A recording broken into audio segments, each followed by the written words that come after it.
Hello, welcome back to Northern Lights. Another quick series TV DVD review. This is Centennial. It was a mini series that ran back in, which I never knew at all.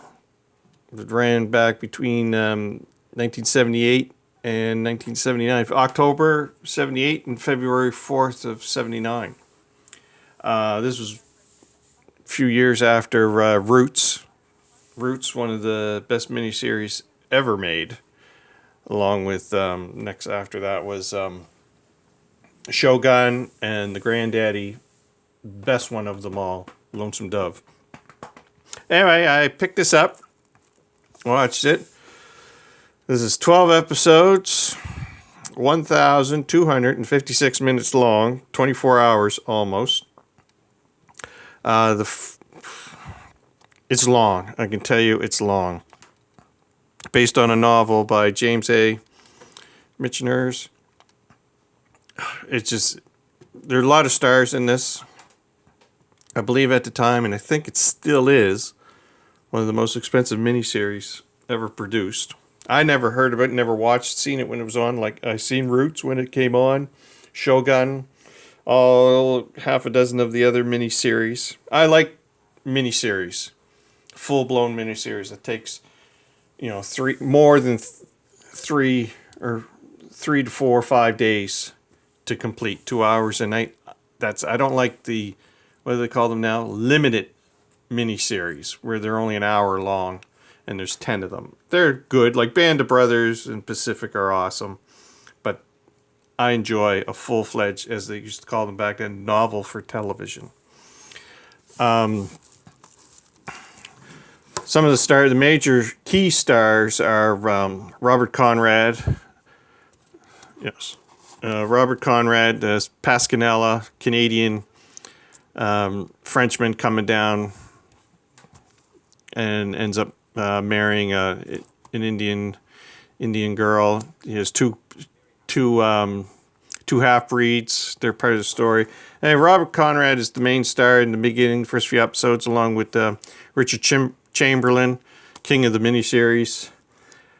There's Dennis Weaver in it. Actually, the episode with Dennis Weaver as a whole, it doesn't even take place. It's them moving cattle up to, I believe it's in Montana. I think, don't quote me on that. Richard Crenna, Raymond Burr, Barbara Carrera. Is there Gregory Harrison, one of the other main characters. Some of the deaths came. Brian Keith is another main character in this. Stephanie Zimberlis. It's just everybody is coming this way. I'm not going to go into the full stories. There's a couple of bad guys. The last episode plays to me like a nighttime soap opera. It jumps into the future and talking about Centennial, how it's changed. To me, I mean, I don't know what the book is like, but it seemed to have lost a couple of characters, just vanished. Like the key part of the town was the store. And once one of the main characters died there, that was the end of the store. It was never mentioned again.